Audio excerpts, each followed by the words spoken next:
Welcome students. Today we are going to discuss our third chapter in chemistry. The third chapter of our chemistry class, that is redox reactions and rate of chemical reaction. Redox reaction and rate of chemical reaction. So we are discussing here mainly two topics. First one related with the redox reaction, related to oxidation and reduction. Second one, rate of chemical reaction, that is speed of a reaction.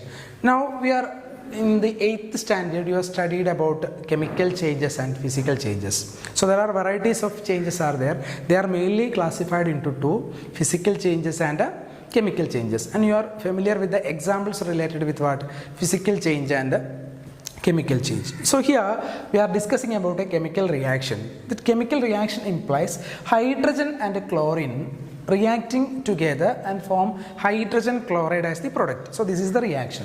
So hydrogen and chlorine reacted together and form a compound. It is HCl, hydrogen chloride. So there are two situations are there. So this is the first situation and this is the second one. The first situation that gives the mass of hydrogen that is taken and chlorine that is taken. So the mass of hydrogen is taken as 2 gram. Then mass of chlorine is taken, there is 71 gram. Mass of hydrogen taken is 2 gram and chlorine is taken as 71 gram. So what is the mass of hydrogen chloride obtained? It is 73. Okay. Then second situation, the mass of hydrogen is taken as 4 gram and the mass of chlorine is taken as 142 gram. Then so what is the amount of HCl, hydrogen chloride, is formed? 146 gram. So we are relating that the total mass of reactant in the first situation, total mass of reactant in the first situation, 71 plus 2, 73. Then mass of product obtained is 73.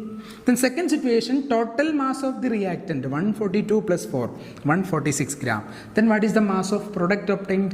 146 gram. So what is the relation between total mass of the reactant and product? The total mass of the reactant and product are equal in this reaction.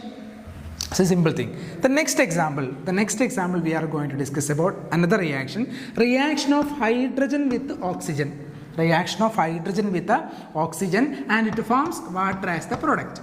Hydrogen and oxygen as reacting and water as the product. Two situations are given. The first situation here that contain, we are take 2 gram hydrogen and 16 gram oxygen. So this is experimentally proved factor. Oxygen is taken as 16 gram. That time we get 18 gram water. 18 gram water. Second situation, if you take 4 gram hydrogen and 32 gram oxygen and you get 36 gram water.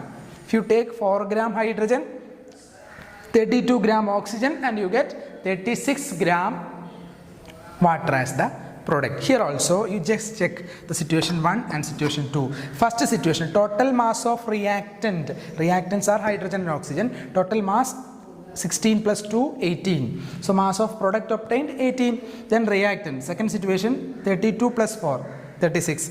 The mass of product obtained 36 grams. So this is the relation. The mass of reactant and product are equal. This relation is calculated, this relation is identified and explained. A principle that is by a scientist. It is Antoine Lavoisier. His name is Antoine Lavoisier. In your textbook there is given a picture of that scientist. His name is Antoine Lavoisier. He says that in a chemical reaction the mass is neither created nor destroyed. In a chemical reaction the mass is neither created nor destroyed. That is known as law of conservation of mass. That is known as law of conservation of mass. Law of conservation. Law of conservation of mass. So law of conservation of mass is put forward by Antoine Lavoisier. He says that in a chemical reaction mass is neither created nor destroyed. Mass is not increased or decrease. The mass of reactant and mass of product are equal. The total mass of reactant and mass of product are equal in a reaction. This relation is identified by a scientist. His name is Antoine Lavoisier. Antoine Lavoisier is identified, and law is known as law of conservation of mass. So what is the definition of law of conservation of mass? In a chemical reaction, mass is neither created nor destroyed. That means mass is not increased or decreased. It is equal to the mass of reactant. Mass of reactant is equal to the mass of product. So that is law of conservation of mass. Then second topic or second point is related with the balancing of an equation. Balancing of chemical equation or a chemical reaction. So we are going to balance a chemical equation. So this section you have studied in your 8th standard. Once more, we are discussing about the balancing of chemical equation. When magnesium is reacting with oxygen, when magnesium is burned or the combustion of magnesium is occurred, magnesium is burned or combustion of magnesium is occurred, it forms magnesium oxide as the product. Magnesium oxide as the product. Then if you want to write the equation, we can write it as Mg plus O2 gives MgO. This is the equation of that reaction. First of all, we want to find whether the equation is balanced or not. How can you identify a balanced equation? In a balanced equation, the number of atoms in the reactant side and number of atoms in the product side are equal. In a balanced equation, number of reactants, a number of atoms in the reactant side is equal to the number of atoms in the product side. So here, which are the reactant molecules? Magnesium and oxygen. In product side also magnesium and oxygen. Then here simply writing like this, R and P, reactant and product, for to identify for you. How many magnesium atoms? 1.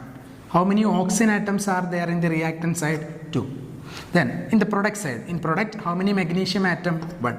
How many oxygen atom? 1. So magnesium is equal, but in the case of oxygen it is not equal. So this is not a balanced equation. By using these values, we can identify whether it is balanced or not.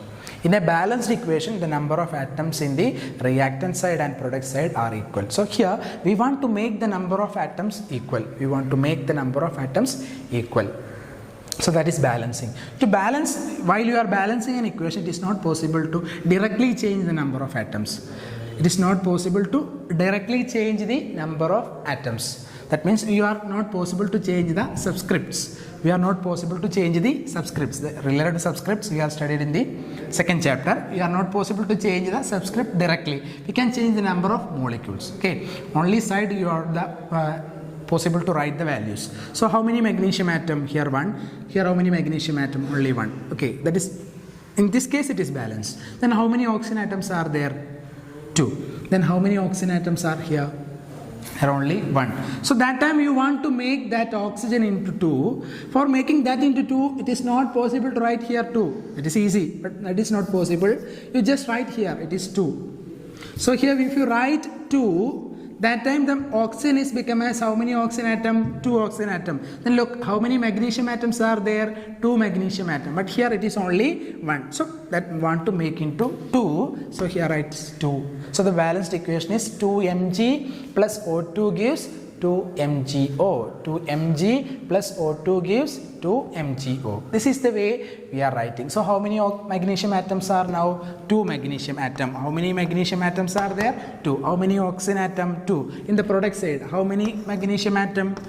2 into 1, 2. Then how many oxygen atom? 2 into 1 again, 2. It is balanced. So the number of atoms in the reactant side and product side are equal. Then we have to balance one more question, one more equation. So that is, sodium is reacting with oxygen. It forms sodium oxide.